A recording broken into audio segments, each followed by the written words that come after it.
हमारा ये class 8th का मैथ्स का चैप्टर है रैशनल नंबर्स। अब रैशनल नंबर्स स्टडी करने से पहले हम लोग थोड़ा सा रिकैप कर लेते हैं। रैशनल नंबर्स समझने के लिए हमको फ्रैक्शंस की ज़रूरत पड़ेगी। तो फ्रैक्शंस में हम लोग जो चीज़ें पढ़ चुके हैं उसका थोड़ा सा रिवीजन कर लेते हैं। तो सबसे पहले जो हमने पढ़ा है वो फ्रैक्शंस को स्टैंडर्ड फॉर्म में कैसे लेके आते हैं। स्टैंडर्ड फॉर्म क्या होता है कि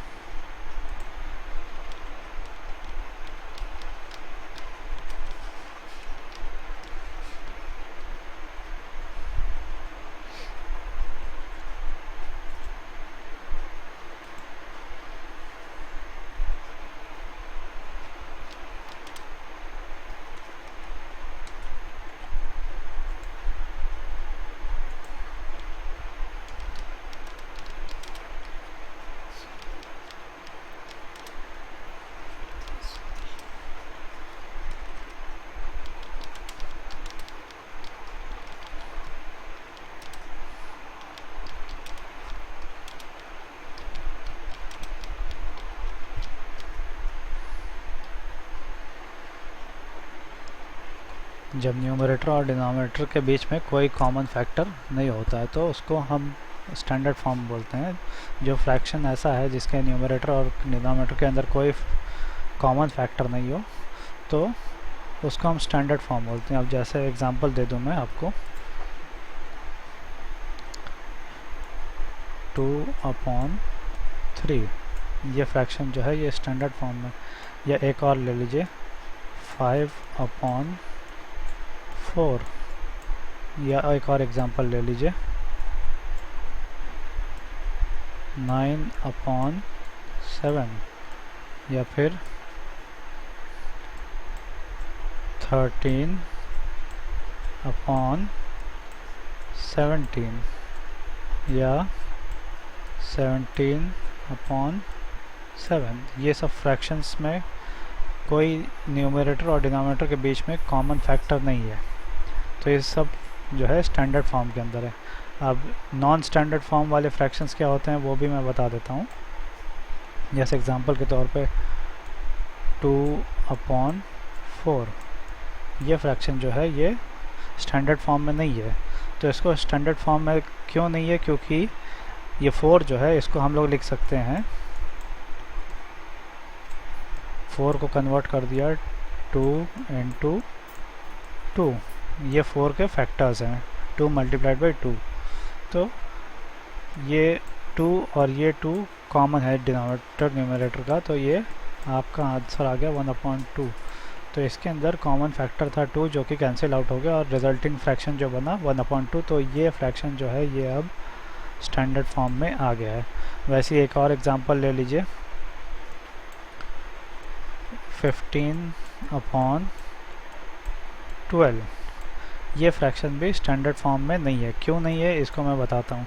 15 के हम फैक्टर्स फाइंड करेंगे तो ये हो जाएगा 5 into 3 और 12 के फैक्टर्स फाइंड करेंगे तो 4 into 3 ये फैक्टर्स हो गए। अब इसमें ये ऊपर 3 और ये नीचे 3 जो है ये कॉमन है तो इसको कैंसिल आउट कर देंगे। तो क्या बच रहा है ये इज इक्वल टू 5/4। तो ये 5/4 जो है ये अब स्टैंडर्ड फॉर्म में आ गया है। एक और एग्जांपल दे दूं मैं 110/55 ये फ्रैक्शन भी स्टैंडर्ड फॉर्म में नहीं है। इसको नंबर डाल देते हैं 1, इसको डाल देते हैं 2 और ये हमारा थर्ड एग्जांपल है 3। ये भी स्टैंडर्ड फॉर्म में नहीं। क्यों, इसके हम फैक्टर्स फाइंड करेंगे तो ये हो जाएगा 11। न्यूमरेटर की जगह पे लिख सकते हैं 11 into 10। आप चेक कर सकते हो 11 10 का कितना होता है 110, ठीक है। और 55 को लिख सकते हैं 11 into 5, ठीक है। अब ये 11 कॉमन था, इसको कैंसिल कर दिया तो आंसर आया यहाँ पे हमारा 10/5। अब ये फ्रैक्शन भी स्टैंडर्ड फॉर्म में नहीं है क्योंकि इसके अंदर एक कॉमन फैक्टर निकल रहा है। ये देखिए 10 को हम लोग लिख सकते हैं 5 इंटू 2 और ये नीचे डिनोमिनेटर में पहले से 5 मौजूद है, तो ये न्यूमरेटर का 5 डिनोमिनेटर का 5 कैंसिल आउट हो गया। ये आंसर आया 5 सॉरी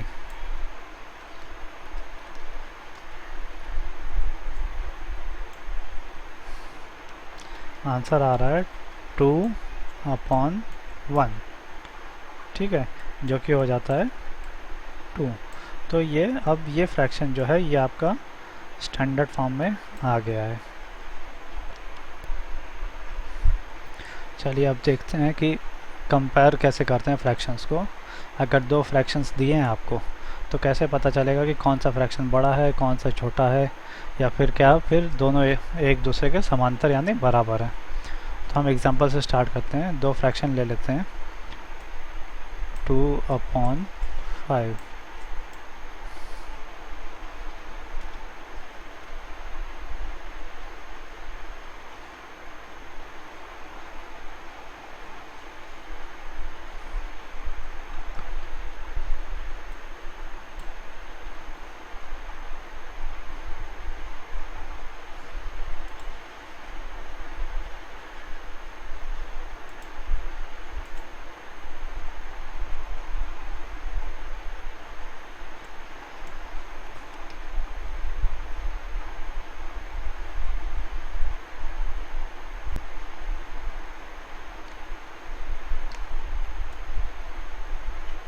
चॉक का कलर चेंज कर लिया।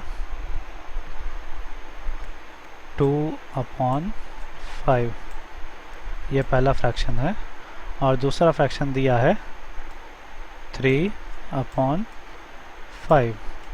ठीक है, अब हमको कंपेयर करके बताना है कि इसमें से 2/5 बड़ा है या 3/5 बड़ा है। तो कंपेयर करने के लिए दो पॉइंट्स होते हैं। पॉइंट नंबर 1,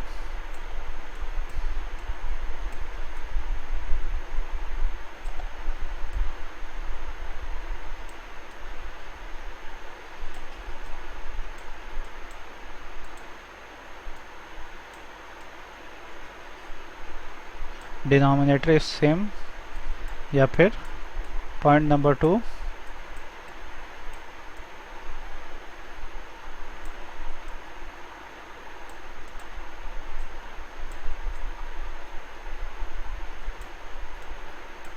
डिनोमिनेटर इज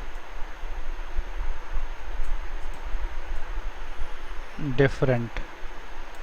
ठीक है, अगर डिनोमिनेटर सेम हुआ तो क्या करते हैं और अगर डिनोमिनेटर डिफरेंट हुआ तो क्या करते हैं। तो हम पहले डिनोमिनेटर सेम वाले फ्रैक्शंस देखेंगे। ये देखिए यहाँ पे ये दो फ्रैक्शंस दिए हुए हैं 2/5 और 3/5। तो इसमें हम लोग देख रहे हैं कि डिनोमिनेटर जो है इनके सेम है। तो अब जब डिनोमिनेटर सेम हो गए तो हम ऊपर के दो नंबर्स को कंपेयर करेंगे कि ये 2 बड़ा है या 3 बड़ा। तो हमको मालूम है कि 2 छोटा होता है 3 बड़ा होता है, तो हम यहाँ पे निशान लगा देंगे 2/5 इज़ लेस देन 3/5। 3/5 बड़ा होता है, 2/5 छोटा होता है। कैसे पता किया हमने? स्टेप नंबर 1, डिनोमिनेटर देखा सेम है कि डिफरेंट है। अगर डिनोमिनेटर सेम हुआ तो हमने फिर न्यूमरेटर को चेक किया कि न्यूमरेटर कौन सा बड़ा है कौन सा छोटा है। तो हमको पता चल गया कि यहाँ पे ये 2 जो है वो छोटा है और ये 3 जो है वो बड़ा है। तो हमने यहाँ पे निशान लगा दिया कि 2/5 इज़ लेस देन 3/5। ठीक है, एक और फ्रैक्शन ले लीजिए 9/15 और दूसरा फ्रैक्शन है 12/15। तो इसमें हम देख रहे हैं कि नीचे जो डिनोमिनेटर है पहले फ्रैक्शन के अंदर 15 है और दूसरे फ्रैक्शन के अंदर भी 15 है। तो डिनोमिनेटर तो सेम है, तो अब न्यूमरेटर को चेक किया जाए। न्यूमरेटर एक में 9 दिया हुआ है, एक में 12 दिया हुआ है। कौन सा छोटा होता है? 9 छोटा होता है या 12 छोटा होता है? 9 छोटा होता है। तो 9/15 जो है वो 12/15 से छोटा हो जाएगा। तो हम लोग इस तरह का निशान बना देंगे कि 9/15 इज़ लेस दैन 12/15। एक और एग्जांपल देखते हैं, 3/7 और 2/7। इसमें भी देख लीजिए वही है कि डिनोमिनेटर जो है वो दोनों में सेम है। तो अब हम न्यूमरेटर चेक करते हैं। न्यूमरेटर एक में 3 है यहाँ पे, और यहाँ पे जो है वो 2 है। तो 2 जो है वो 3 से छोटा होता है, तो 2/7 इज़ लेस दैन 3/7। 3/7 बड़ा है, 2/7 छोटा है। ठीक है, तो हमने इस तरह का निशान बना दिया। अब फॉर एग्ज़ाम्पल कोई ऐसा फ्रैक्शन है जिसमें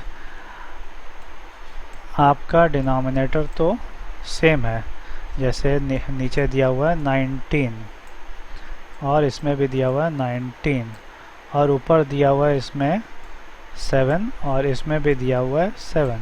तो आपने चेक किया कि ये डिनोमिनेटर और ये डिनोमिनेटर सेम आ रहा है। तो उसके बाद आपने फिर न्यूमरेटर चेक किया, तो ये 7 और ये 7 दोनों सेम है। तो कोई ना छोटा है ना कोई बड़ा है, बल्कि आप लिख दोगे 7/19 is equal to 7/19, both are equal. ठीक है, तो हमने पता किया कि डिनोमिनेटर जब सेम होता है तो फ्रैक्शंस को कंपेयर कैसे किया जाता है, वो न्यूमरेटर देख के किया जाता है। ठीक है, अब दूसरा पार्ट ले लेते हैं, डिनोमिनेटर जब डिफरेंट होता है तो वो कैसे चेक किया जाता है। अब दूसरे तरह के एग्जांपल्स हम लोग देखते हैं कि वो फ्रैक्शंस को कैसे कंपेयर करेंगे जिनके डिनोमिनेटर जो हैं सेम नहीं होते। तो पहला एग्जांपल हम ले रहे हैं 2/5 और 3/7। अब देखिए ये दो फ्रैक्शंस को कंपेयर करना है, तो इसको हम क्या करेंगे, इसको हम लोग पहले कोशिश करेंगे कि डिनोमिनेटर जो है वो सेम हो जाए। तो डिनोमिनेटर सेम करने के लिए हम लोग इसको क्रॉस मल्टीप्लाई करते हैं। कैसे क्रॉस मल्टीप्लाई करते हैं, मतलब पहले फ्रैक्शन जो है 2/5 में सेकंड फ्रैक्शन का डिनोमिनेटर जो है 7, उसको यहाँ पे मल्टीप्लाई कर दिया, ऊपर और नीचे दोनों। ठीक है, ये तो पहला पार्ट हो गया। अब उसके बाद दूसरे फ्रैक्शन में क्या किया, 3/7 था, तो ये पहले फ्रैक्शन का जो डिनोमिनेटर है 5, उसको ले जाके यहाँ पे हमने मल्टीप्लाई कर दिया, ऊपर और नीचे दोनों। तो देखिए अब आंसर क्या आ रहा है, ये देखिए, ये यहाँ पे पहले फ्रैक्शन को देखते हैं, इस फ्रैक्शन को देखते हैं। 2 × 7 हो जाएगा 14, 5 × 7 हो जाएगा 35, और ये वाला सेकंड फ्रैक्शन को सॉल्व करेंगे तो हो जाएगा 3 5 ज़ा 15, और नीचे डिनोमिनेटर में आ जाएगा 7 5 ज़ा 35। अब ये पहले फ्रैक्शन की जगह पे आ गया है 14/35, और दूसरे फ्रैक्शन की जगह पे 15/35।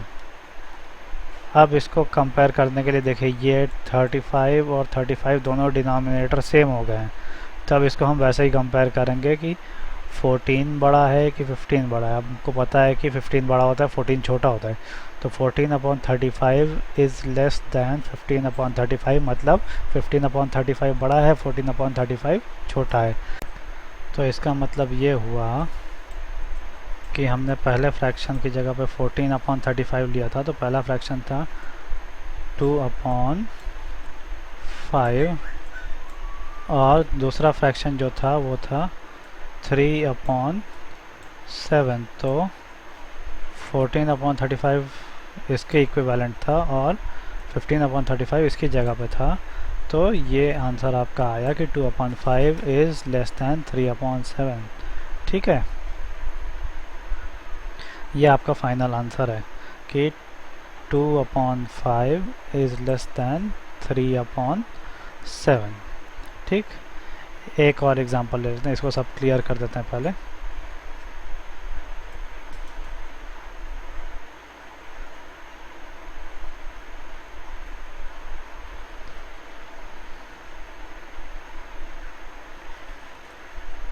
चलिए एक और एग्जांपल ले लेते हैं जिसमें डिनोमिनेटर जो है वो डिफरेंट रहेगा। लेते हैं हम 5/8 पहला फ्रैक्शन है और 3/5। ठीक है, ये दो फ्रैक्शन लेते हैं। अब इसमें हमको पता करना है कि ये 5/8 बड़ा है या 3/5 बड़ा है। तो जैसे मैंने आपको बताया था कि इसको हम लोग डिनोमिनेटर चूँकि सेम नहीं है, डिफरेंट है, तो डिनोमिनेटर को पहले सेम करेंगे तो पहचानना आसान हो जाएगा कि कौन सा बड़ा है कौन सा छोटा। तो डिनोमिनेटर को सेम करने के लिए हमको क्या करना चाहिए, क्रॉस मल्टीप्लाई करना चाहिए। मतलब ये पहले फ्रैक्शन का 8 दूसरे फ्रैक्शन में ऊपर नीचे मल्टीप्लाई करेंगे और दूसरे फ्रैक्शन का डिनोमिनेटर जो 5 है वो पहले फ्रैक्शन में मल्टीप्लाई करेंगे। देखिए कैसे होता है। पहला फ्रैक्शन हमने लिखा 5/8। ठीक है, अब ये दूसरे फ्रैक्शन का ये डिनोमिनेटर है 5। ठीक, तो उसको हम लोग मल्टीप्लाई कर रहे हैं यहाँ पे पहले फ्रैक्शन के ऊपर। 5 के न्यूमरेटर में भी मल्टीप्लाई कर दिया और इधर डिनोमिनेटर में भी 5 को मल्टीप्लाई कर दिया। ठीक, और अब दूसरा फ्रैक्शन देखिए, ये दूसरे फ्रैक्शन था 3/5। अब इसमें हम लोग पहले फ्रैक्शन का डिनोमिनेटर जो 8 है वो मल्टीप्लाई करेंगे ऊपर और नीचे। तो ये 3 × 8 हो जाएगा और ये 5 × 8 हो जाएगा। अब देखिए इसका आंसर क्या आ रहा है। 5 × 5 हो जाएगा 25 और 8 × 5 हो जाएगा 40। ठीक है, ये पहला फ्रैक्शन 5/8 की जगह पे आ गया 25/40। ये इसकी जगह पे आ गया है 25/40। ठीक है, अब ये इसको सॉल्व करते हैं, देखते हैं क्या आता है। ये 3 × 8 हो जाएगा, 3 8 × 24 और 5 × 8 हो जाएगा 40। तो देखिए अब ये 5/8 की जगह आ गया 25/40 और 3/5 की जगह पे आ गया, ये देख लीजिए इसकी जगह पे ये आया है और इसकी जगह पे ये आया है। ठीक है, अब इन दोनों को कंपेयर करना है, कौन सा बड़ा है कौन सा छोटा। अब देखिए डिनोमिनेटर तो सेम हो गया, यहाँ पे 40 है यहाँ पे 40 है। तो अब हम न्यूमरेटर देखेंगे 25 बड़ा है कि 24 बड़ा है। हमको मालूम है कि 25 24 से बड़ा होता है। ठीक है, तो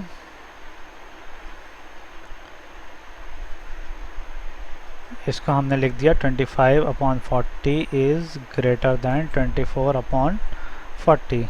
इसका मतलब ये हुआ कि 25/40 किसकी जगह पे था, ये 5/8 की जगह पे था।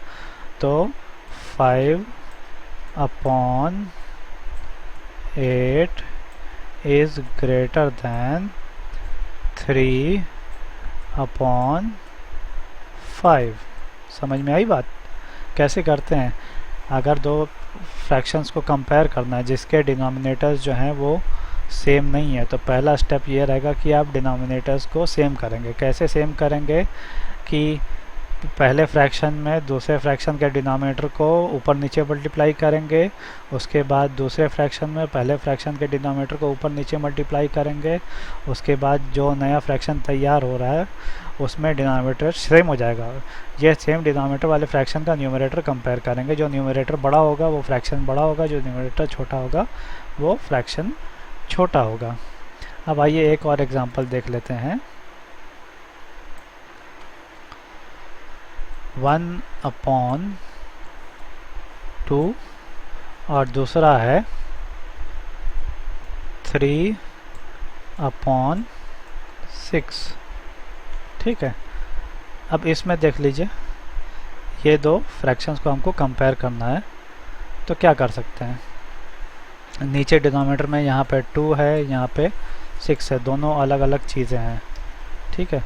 तो हम लोग क्या कर सकते हैं, डिनोमिनेटर को सेम करने की कोशिश करेंगे। डिनोमिनेटर को सेम करने का तरीका ये है कि ये 6 को उठा के 1/2 में ऊपर नीचे मल्टीप्लाई किया जाए, और ये 2 को उठा के 3/6 में ऊपर नीचे मल्टीप्लाई किया जाए। अब देखिए क्या होता है, ये 1/2 था, तो इसमें हमने ऊपर 6 और नीचे 6 मल्टीप्लाई किया, और यहाँ पे दूसरे फ्रैक्शन की जगह पे था 3/6, तो हमने इसमें मल्टीप्लाई किया है ये डिनोमिनेटर को ऊपर नीचे, कहाँ पे 3 × 2 और 6 × 2। अब देखिए आंसर क्या आ रहा है, ये पूरे की जगह पे आ जाएगा 6 × 1 = 6 और 2 × 6 हो जाएगा 12, और ये पूरे की जगह पे आ जाएगा 3 × 2 = 6 और 6 × 2 = 12। तो ये 1/2 की जगह पे ये आ गया, और 3/6 की जगह पे ये आ गया, ठीक है। अब दोनों को कंपेयर कीजिए, नीचे 12 और 12 जो है सेम है, तो ऊपर वाला न्यूमरेटर देखेंगे 6 और 6 भी सेम है, मतलब ना कोई बड़ा है ना कोई छोटा है। तो 6/12 = 6/12, इसका मतलब ये हुआ कि ये 6/12 किसकी जगह पे था, 1/2 की जगह पे। तो 1/2 = ये वाला 6/12 किसकी जगह पे था, ये 3/6 की जगह पे, तो ये 3/6 आ गया है, ठीक है। इसको एक और तरीके से सॉल्व किया जा सकता है, वो भी मैं बता देता हूँ आपको। देखिए आप कैसे करेंगे, एक और तरीका है, सेम चीज़ लेते हैं, उसको दूसरे तरीके से सॉल्व करते हैं। जैसे 1/2 लिया है, और यहाँ पे 3/6 लिया है। तो अब देखिए ये 1/2 तो ठीक है, लेकिन ये 3/6 को हम लोग लिख सकते हैं, 1/2 को वैसे ही रहने दिया, 3/6 को लिख दिया 3 और 6 को लिख दिया 2 × 3। ये देखिए ये 2 6 की जगह पे हमने लिख दिया 2 × 3। इसको सॉल्व करेंगे तो वही 6 आएगा। अब इसको हमने कैंसिल आउट कर दिया, ये 3 और ये 3 को। तो अब नेक्स्ट स्टेप में क्या आ रहा है, यहाँ पे पहले फ्रैक्शन की जगह पे तो 1/2 वैसे ही है, दूसरे फ्रैक्शन में ऊपर से 3 कैंसिल हो गया, क्या बचा है 1, और नीचे में 2 × 3 था, उसमें से 3 कैंसिल हो गया, क्या बचा है 2। तो ये 3/6 की जगह पे क्या आ गया 1/2। अब इन दोनों को कंपेयर कीजिए, ये दोनों सेम है, तो हम लिख सकते हैं 1/2 = 3/6। तो ये फर्स्ट मेथड है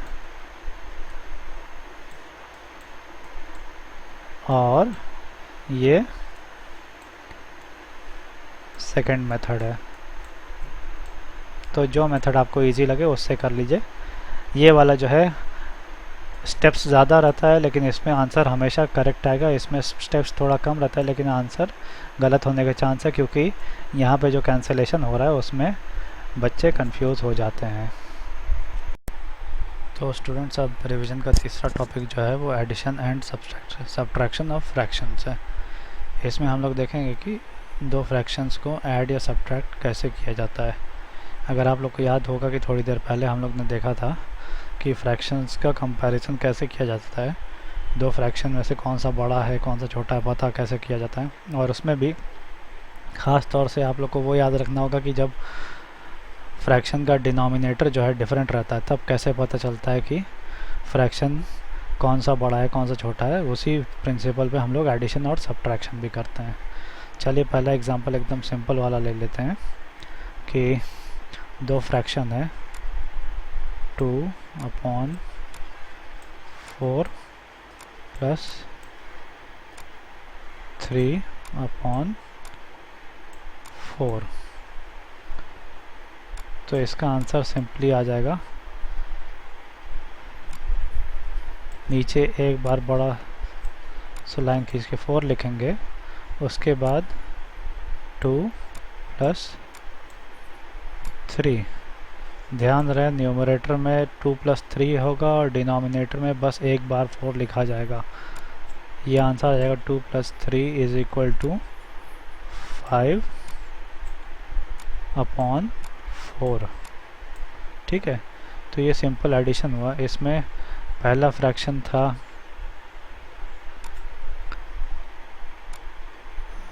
ये 2/4, दूसरा फ्रैक्शन था ये 3/4। इसमें ये 4 और ये 4 को कॉमन लेके एक बार लिखा गया यहाँ पे, और ऊपर ये 2 और ये 3 दोनों को ऐड किया गया। ठीक है, तो आंसर आपका आया है 5/4।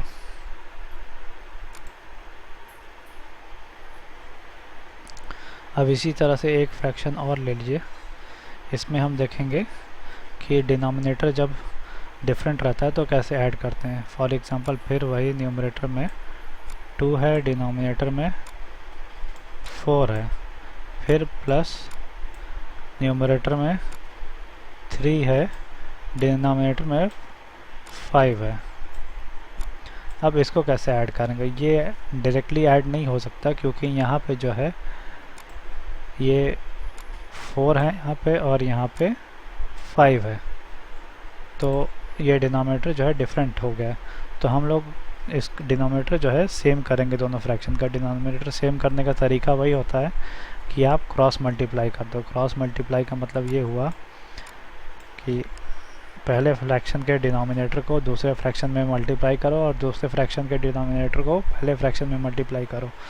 तो हम पहला फ्रैक्शन जो है 2/4 है। ठीक है, इसको हम दूसरे फ्रैक्शन के डिनोमिनेटर यानी ये 5 जो है उससे मल्टीप्लाई करेंगे। तो देखिए क्या होता है, 2 × 5/4 × 5। ठीक है, तो ये पहला फ्रैक्शन हो गया। अब बीच में प्लस साइन है। ठीक, उसके बाद दूसरा फ्रैक्शन था 3/5। अब ये पहले फ्रैक्शन का डिनोमिनेटर क्या है, यहाँ पे आपको दिख रहा है ये 4 है। तो हम फिर इसको दूसरे फ्रैक्शन को मल्टीप्लाई करने जा रहे हैं 4 से। ये हो गया 3 × 4 और ये हो गया 5 × 4 = क्या आया, ये पहला फ्रैक्शन था 2 × 5 हो गया 10/4 × 5 हो गया 20। बीच में प्लस का साइन डाला। फिर दूसरा फ्रैक्शन था 3 × 4, तो 3 4 हो गया 12 और 5 4 हो गया 20।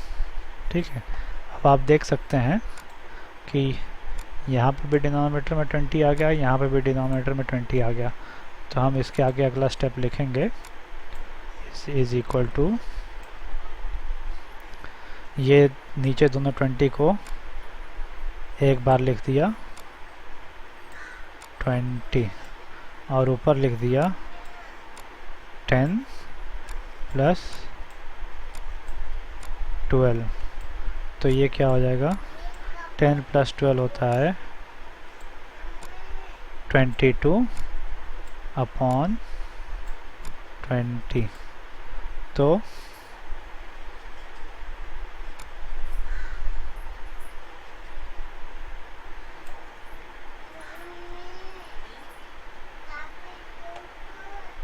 ये आपका एडिशन का तरीका है।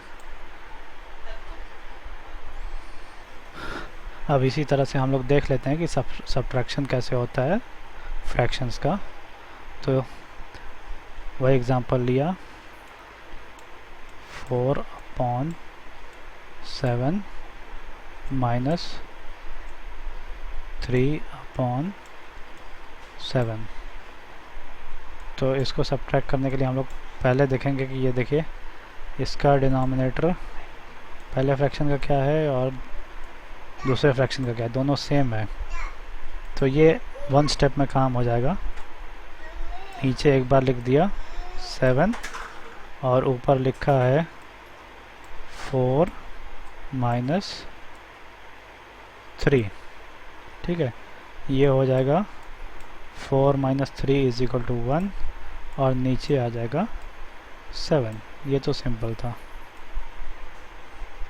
अब इसी तरह से देखते हैं कि जब डिनोमिनेटर सेम नहीं होता है तो हम क्या करते हैं।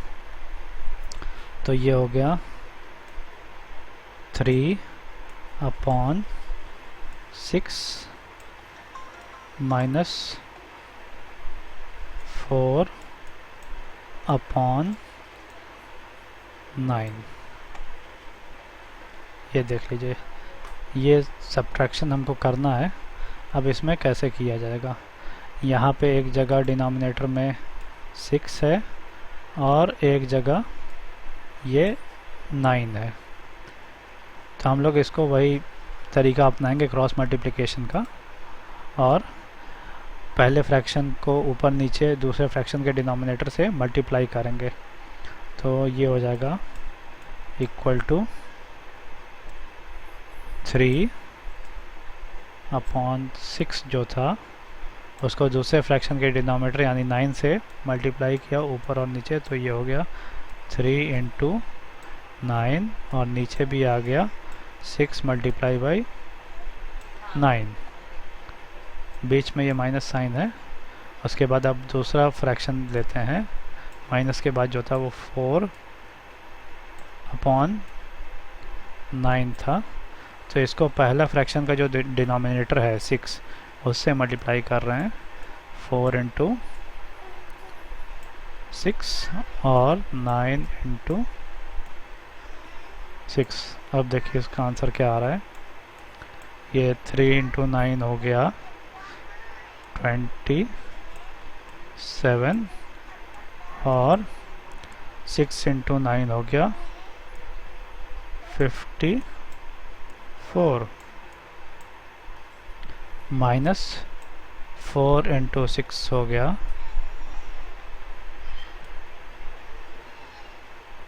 24 और 9 इंटू 6 हो गया 54। अब यहाँ पे आप लोग देख लीजिए कि डिनोमिनेटर जो है दोनों सेम हो गए हैं। ठीक है, तो इसको हम आगे कर सकते हैं।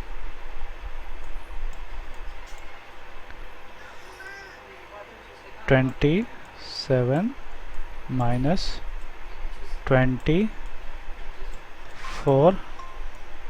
अपॉन 54। ये देखिए यहाँ पे नीचे 54 एक ही बार रहेगा। ये इसको कर दिया इज इक्वल टू 27 माइनस 24 हो जाता है 3 और ये नीचे आ जाएगा 54।